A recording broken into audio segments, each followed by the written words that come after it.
মই উপস্থিত আছো এতিয়া চামগুৰি কুৰাবাহী গাঁও এজন বিশেষ ব্যক্তি যিজন একাধিক্ৰমে আছিল অভিনেতা পৰিচালক নৃত্যনাটিকাৰ ৰচিতা তথা সম্পাদক ভ্ৰাম্যমান থিয়েটাৰৰ সম্পাদক হয় মই সেইজন ব্যক্তিৰ কথা ক'ব বিচাৰিছো যিজন ব্যক্তিৰ ঘৰ চামগুৰি কুৰাবাহীত তেখেতৰ নাম হৈছে বীৰেন শইকীয়া মই মোৰ কেমেৰা সাংবাদিকক তেখেতৰ কাষলৈ নিবলৈ অনুৰোধ জনাইছো আপোনাক আমাৰ এই অনুষ্ঠানটোলৈ আদৰণি জনালো হয় আপোনাৰ নামটো মই বীৰেন শইকীয়া হয় আপোনাৰ ঘৰ কুৰুৱাবাহী সামগ্ৰী কুৰুৱাবাহী হয় আপুনি ভ্ৰাম্যমান জগতত আছিল বহুত দিন ধৰি আছিল 34 বছৰ আছিল তাৰ পিছত আপুনি আহি গাঁৱত আহিলে 34 বছৰ থকাৰ পিছত সেই ৰিটায়াৰমেন্ট লোৱা নিচিনা হ'ল এতিয়া আপুনি আহি নিজৰ ঘৰত আছে ঘৰত থাকি আপুনি কি কৰিছে মই প্ৰথমটো আহিয়ে লকডাউনৰ মাজত সোমালো এটা বছৰ তেনেকৈ থাকিলো লকডাউনত এটা বছৰ লকডাউনটো খুলিছে যদিও তেনেকুৱাই গ'ল তাৰ পিছত এনেকৈ ঘৰুৱা কাম বন কৰি আছিলো যদি পিছত চিন্তা কৰিলো থিয়েটাৰ যোৱাটো যদি মই মানে মনৰ পৰা বাদ দিলো সিদ্ধান্তটো থিয়েটাৰলৈ নাযাওঁ মোৰ বন্দোবস্ত আছিলে লকডাউনৰ পৰৱৰ্তী বছৰটোত 21 চনত মোৰ 20-21 চনত মোৰ সূৰ্য থিয়েটাৰত মোৰ লগত এগ্ৰিমেণ্ট আছিলে মই যাব লাগিছিল থিয়েটাৰটো সেই বছৰ নহ'ল 2 বছৰে বন্ধ হৈ গ'ল থিয়েটাৰটো তৃতীয় বছৰ কৰোঁতে তেতিয়া মই আৰু মন নকৰিলো থিয়েটাৰলৈ যাবলৈ এতিয়া মই মালিকক ফোন কৰি দিলো যে মই নাযাওঁ আপুনি বেলেগ এটা বন্দোবস্ত কৰি লওক মই থিয়েটাৰলৈ নাযাওঁ আৰু থিয়েটাৰ নগৈ আপুনি এই দোকানখন দিলে নেকি থিয়েটাৰ মানে মোৰ শ্ৰীমতীয়ে আগতে ট্ৰেড ফেয়াৰ বিলাকত অকমান গৈছিলে গভৰ্ণমেণ্ট ট্ৰেড ফেয়াৰ বিলাকত কাপোৰ লৈ পেলাই গৈছিলে কাপোৰৰ দোকান লৈ তাৰপিছত যেতিয়া অজস্ৰ কাপোৰ বহুত তেওঁ জমা হৈ থাকিল তাৰপিছতে লকডাউনত বন্ধ হৈ গ'ল তেতিয়া তেওঁক ক'লো এটা কাম কৰা কাপোৰ যিহেতু মই এতিয়া মানে ট্ৰেড ফেয়াৰ বিলাক নহয় আৰু বন্ধ হৈ গৈছে এখন দোকান কৰি দিওঁ দিয়া তোমাক কাপোৰৰ দোকান কৰি দিওঁ দোকানখন কৰিলো দোকানখন কৰি কাপোৰ ষ্টাৰ্ট কৰিলো মানে গাঁৱৰ ভিতৰতো কাপোৰ ইমান বিক্ৰী নহয় তাৰপিছত মানুহে আহি দেখোন কোনোবাই গ্ৰছাৰী বস্তু বিচাৰে কোনোবাই ষ্টেচনাৰী বস্তু বিচাৰে এতিয়া ভাবিলো নহয় অলপ অলপকে আনিয়ে দিওঁ এনেকৈ আনোতে মই এখন পূৰ্ণ পৰ্যায়ৰ মানে ষ্টেচনাৰী গ্ৰছাৰী কাপোৰৰ মানে মাল্টি বিজনেছ আৰু ঠিক আছে আমি অকণ খোজকাঢ়ি কথা পাতিব বিচাৰিম হয় আপুনি ভ্ৰাম্যমান জগতৰ পৰা ওলাই আহি এই দোকানখন দিলে আৰু কিবা কিবি সামাজিক কামত জড়িত হৈ আছে নিশ্চয় মই অহাৰ লগে লগে মই আমাৰ গাঁৱৰ ডেভেলপমেণ্ট কমিটি এখন আছে গাঁও উন্নয়ন কমিটি মোক ছেক্ৰেটাৰী পাতি দিলে চামগুৰি তেনেকুৱা কেইটামান অনুষ্ঠান আছে ডেভেলপমেণ্ট কমিটি বা শ্মশান কমিটি সেইবিলাকত সোমালো হায়াৰ ছেকেণ্ডেৰী অনুষ্ঠানবিলাকৰ মাজত সোমালো এনেকৈ সামাজিক অনুষ্ঠানবিলাকৰ লগত জড়িত হৈ আছে মই এটা প্ৰশ্ন সুধিব বিচাৰিছো যেতিয়া আপুনি ভ্ৰাম্যমান জগতত আছিল তেতিয়া নাটক বিলাক অকণ বেলেগ আছিল সামাজিক আছিল তেতিয়া চিম্পল এখন নাটক সাধাৰণভাৱে দেখুওৱা হৈছিলে আজিকালি সেই নাটক বিলাকক মানুহে সাৰ্কাছ আখ্যা দিব ধৰিছে বহুতে আপুনি আজি নাটক আৰু সেই আপোনাৰ পুৰণা যিবিলাক ভ্ৰাম্যমান নাটক আছিল 90 দশকৰ সেই নাটকৰ মাজত পাৰ্থক্যটো আপুনি ক'ব বিচাৰে পৰিৱৰ্তনটো হ'বই আগৰ 70 দশকৰ 80 দশকৰ 90 দশক তেতিয়াৰ নাটকৰ লগত এতিয়া নাটকৰ যথেষ্ট পাৰ্থক্য থাকিব সকলো দিশতে পাৰ্থক্য থাকিবই আৰু আগৰ কেৱল নাটক হৈছিল আৰু আজিকালি মানুহে সাৰ্কাছ বুলি যদি কয় মই সাৰ্কাছটো বুলি ক'লে মই সেইটোত মোৰ সহমত নাই কাৰণ সাৰ্কাছ এটা বেলেগ কলা সাৰ্কাছ বস্তু এটা সাংঘাতিক আৰ্ট হয়নে আমি মানে চকু চমক লগা এটা বস্তু এটা সাৰ্কাছৰ অৱমাননাৰ কাৰণে নিচিনা হয় সাৰ্কাছ নহয় অতিৰঞ্জিত নৃত্য গীতৰ বা অন্যান্য কাৰিকৰী কৌশলৰ প্ৰয়োগটো বেছি হৈছে আৰু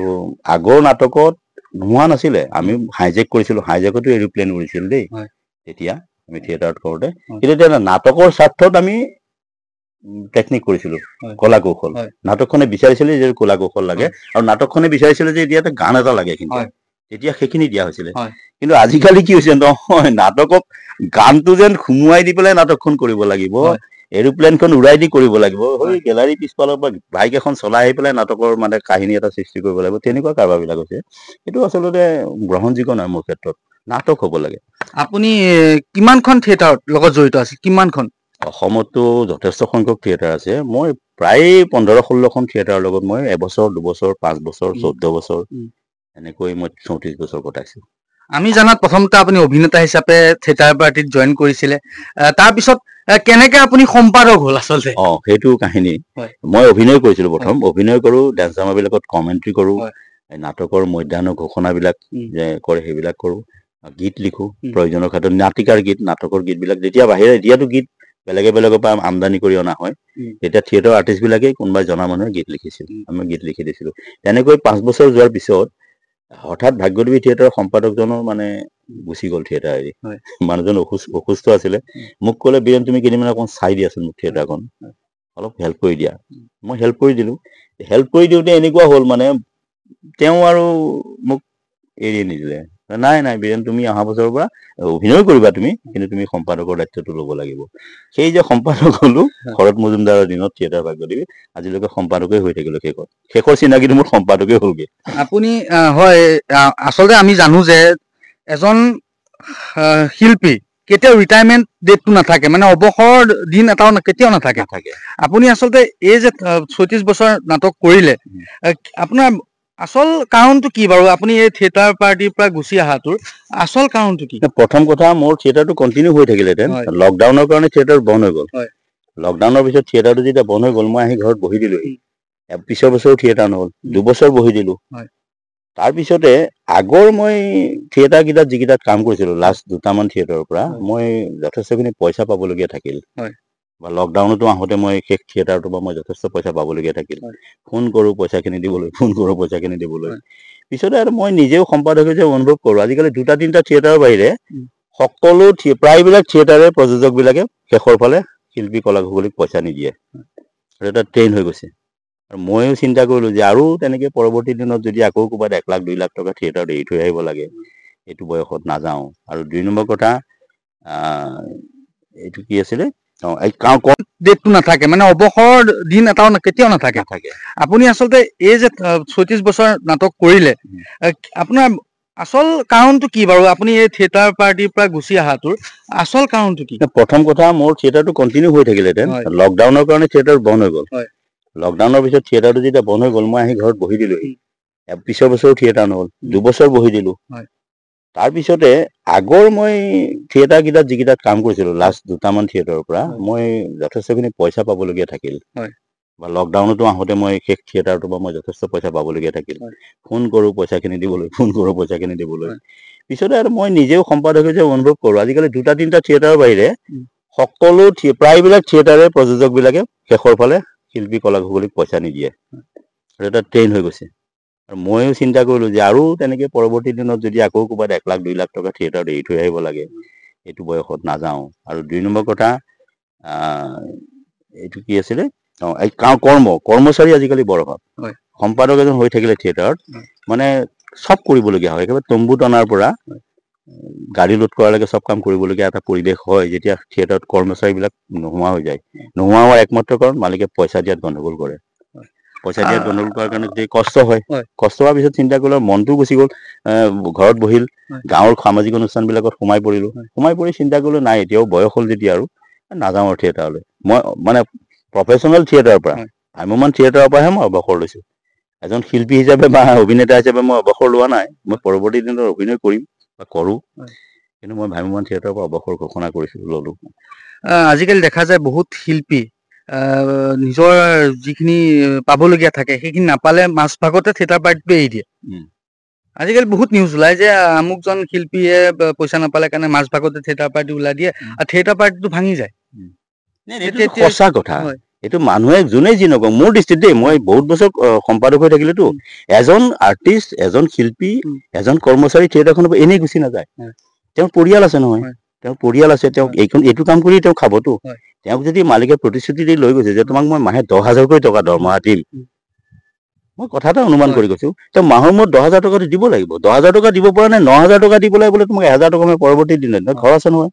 কিন্তু ইদিনৰ পিছত আজি দিম কালি দিম মানুহবিলাকে পইচা নাপালে থিয়েটাৰ দি গুচি নগৈ কি কৰিব বাৰু ঘৰৰ সমস্যা থাকে সেইবিলাক এইটো কিন্তু সঁচা কথা থিয়েটাৰত সৰি আছে এইটো দোষাৰোপ মানে কোনোবাই কিবা কিবি মই শুনি থাকোঁ বা চাই থাকোঁ টিভিয়ে বা হেৰিয়াত কিন্তু আৰ্টিষ্টজনৰ কথাখিনি কিন্তু যুক্তিযুক্ততা আছে এনেই বেলেগ এজন আৰ্টিষ্ট থিয়েটাৰ আৰ্টিষ্ট সাংঘাতিক চিনচিয়াৰ সময়ত ডিউটি কৰিব পইচা যদি সময়ত ঠিকমতে পাই আছে থিয়েটাৰ আৰ্টিষ্টৰ নিচিনা পাংচুৱেট নাই কাকো বিচাৰিব নালাগে সময়ত আহি মেকআপ কৰিব সময়ত ঘণ্টা বজাব কাম কৰালৈ সময়ত আহি তম্বু টানিব সময়ত নিজৰ কাম কৰিব কোনেও কাকো নিৰ্দেশ দিব নালাগে ইমান এটা ধুনীয়া বস্তু এটা ইয়াৰ মাজত যদি মূল বস্তুটো মানুহখিনি পইচাৰ কাৰণে যায়তো খাবলৈ অকণমান বেয়া দিলেও পাকঘৰত অসুবিধা নাই পইচাকেইটা মাহৰ পইচাকেইটা পাব লাগিব নহয় বহু মালিকে পইচা নিদিয়ে পইচা পালেও নিদিয়ে দেই পালেও নিদিয়ে আৰু নাপালেও কেতিয়া মালিকে কয় যে পইচা পোৱা নাই, নাপালেও তুমি দিব লাগিব, কাৰণ তুমি দায়বদ্ধ নহয়, তুমি থিয়েটাৰ কিয় কৰিছা তেতিয়াহ'লে? তোমাৰ যদি পইচা হাতত নাই, গাঁঠিত ধন নাই, তুমি আৰ্টিষ্টক কিয় বন্দবস্ত কৰিছা? আৰু এনেকুৱা হয় কি, যাক মই বুজি পাব আৰু যে মোক মানুহজনে 3 লাখ টকা দিলে মোৰ চাফিচিয়েণ্ট, কিন্তু 5 লাখ টকা যদি মোক দিয়ে, এনেকুৱাও হয় অতিৰিক্ত পইচা। আৰু দেখা যায় কিছুমান শিল্পী ওপৰত বাতৰি পৰিৱেশন কৰা হয় যে তেওঁলোকে পইচা পাতিৰ অভাৱত শিল্পীসকল অসুবিধাত পৰি আছে বা অসুস্থতাত পৰি আছে বা চিকিৎসা কৰিবৰ কাৰণে তেওঁলোকে টকাৰ অভাৱ আছে, তেনেকুৱা ধৰণৰ বাতৰি পোৱা যায়। কিন্তু তেওঁলোকৰ কি কাৰণে এনেকুৱা বাতৰি দিব লগা হয় বাৰু? নহয়, শিল্পী হলেই যে শিল্পী সন্মান পাব এইটো বেলেগ কথা। শিল্পী হলেই যে সকলোৱে চাব লাগিব, আৰু তেওঁৰ প্ৰফেশ্যনটো, এজন আৰ্টিষ্ট আছে যিটো প্ৰফেশ্যনেলি নহয়, তেওঁ গোটেই আজীৱন তেওঁ শিল্পকৰ্মই কৰিলে, ৰাইজৰ হকে উচৰ্গা কৰিলে, কাম কৰিলে, সেইজন মানুহক চৰকাৰে বা ৰাইজে চাব লাগে। কিন্তু যিজনে প্ৰফেশ্যনেলি থিয়েটাৰখনত দৰমহা বিনিময়ত গৈ পেলাই তেওঁ কাম কৰিছিলে, তেওঁ থিয়েটাৰ এৰিলে বা তেওঁৰ শিল্পকৰ্ম এতিয়া নাই, তেওঁ নিজে কিবা ব্যৱস্থা ল'ব লাগিব। তাতে মই সেইটো পচন্দ নকৰোঁ যে চৰকাৰে আমুক দিব লাগে। আৰু কিছুমান বাতৰি মই দেখা পাওঁ, কোনোবা এজন শিল্পীক মানে ফুটপাথত এখন দোকানত শ্ব' কৰি দেখুৱাই দিয়ে, যে এইজন শিল্পী এসময়ত থিয়েটাৰ ৰজা মহাৰাজ হৈছিল, এতিয়া তেওঁ ফুটপাথত দোকান দিবলগীয়া হৈছে। শিল্পীজনক অৱমাননা কৰা যেন লাগে মোৰ। উঠি অহা অভিনেতা অভিনেত্ৰীসকলক আপুনি কি বাৰ্তা দিব বিচাৰে? এতিয়া মানে ভ্ৰাম্যমানৰ কথা নে সকলো? অভিনয় কৰক, কাম অভিনয়ৰ মানে এতিয়া মোৰ দৃষ্টিত পেছাদাৰী অভিনয় কৰিবলৈ অকণমান বেছি যত্ন কৰিব লাগিব। কিছুমানে ভাবিছে যে মই অভিনয়ৰ জৰিয়তে সাংঘাতিক মানে কিবা এটা হ'মগৈ, কিবা এটা কৰিমগৈ, যথেষ্ট কষ্ট কৰিব লাগিব, লাগ লাগিব। আৰু যদি বোলে মই অভিনয় কৰিছোঁ কেৱল মোৰ মনোৰঞ্জনৰ কাৰণে, সেইখিনি কৰক। মোৰ দৃষ্টিত সেইটোৱে। পেছাদাৰী অভিনয় কৰিবলৈ গ'লে যথেষ্ট কষ্ট কৰিব লাগিব, তেওঁ যথেষ্ট অভিজ্ঞ অভিনেতা হ'ব লাগিব, দক্ষ অভিনেতা হ'ব লাগিব। আপুনি চৰকাৰী ফালৰ পৰা কিবা সা সুবিধা পাইছেনে বাৰু? মই এতিয়ালৈকে হেৰি হোৱা নাই। মই যেতিয়া লকডাউন হৈছিলে, তেতিয়া চৰকাৰে আমাৰ যিবিলাকে আবেদন কৰিছিলে 50,000 টকাকৈ দিছিল, মই 50,000 টকা পাইছোঁ। আৰু লকডাউনৰ সময়ত চৰকাৰে অলপ খাদ্য সামগ্ৰী ঘৰে ঘৰে দিছিলে, মোৰ নামটো আছিলে তাত, মই খাদ্য সামগ্ৰী অলপ পাইছিলোঁ ঘৰত, সেইখিনি পাইছোঁ। 2 নম্বৰ কথা, মই আচলতে বয়স হ'ল এতিয়া, মই শিল্পী পেঞ্চনৰ কাৰণে মই 3 বছৰ আবেদন কৰিছোঁ, 4 বছৰ কৰিছোঁ। যোৱা 3 বছৰ কৰিলোঁ, মোৰ নামটো তোলা-চলি নুঠিল। এবাৰ আশা ৰাখিছোঁ মোৰ নামটো যাতে শিল্পী পেঞ্চনৰ বাবে অন্তৰ্ভুক্ত হয়, সেইটো আশা ৰাখিছোঁ, আৰু এইবাৰো কৰিছোঁ। নতুন বছৰ আহি আছে, আপুনি কি কয়? সকলোৰে ভাল হওক নতুন বছৰটো, সকলোৰে ভাল হওক, দেশখনৰ ভাল হওক, আমাৰ সমাজখন ভাল হওক দেই। সমাজখন অকণমান বেছি উচ্ছৃংখল হৈ গৈছে, মানে আমাৰ যুৱ প্ৰজন্ম। মই আশা ৰাখিছোঁ ঈশ্বৰে যেন প্ৰজন্মক সুমতি দিয়ে আহি থকা দিনটোত, সকলোৰে সুখ হওক, মংগল হওক। ধন্যবাদ। এয়া আছিল আমাৰ শ্ৰদ্ধাৰ বীৰেন শইকীয়া ডাঙৰীয়া। তেখেতে বহুত কষ্ট কৰি আচলতে ভ্ৰাম্যমান জগতত আছিল। বহুত দিন তেওঁ তাত অভিনেতা তথা সম্পাদক হিচাপে কাম কৰিছিল। তেখেতৰ এই যাত্ৰা আৰু যাতে থমকি নৰক, তেখেত যাতে এই অভিনয় জগতৰ পৰা আঁতৰি আহিলেও যাতে অভিনয় জগতৰ লগত জড়িত হৈ থাকে, তাৰে কামনা কৰিম।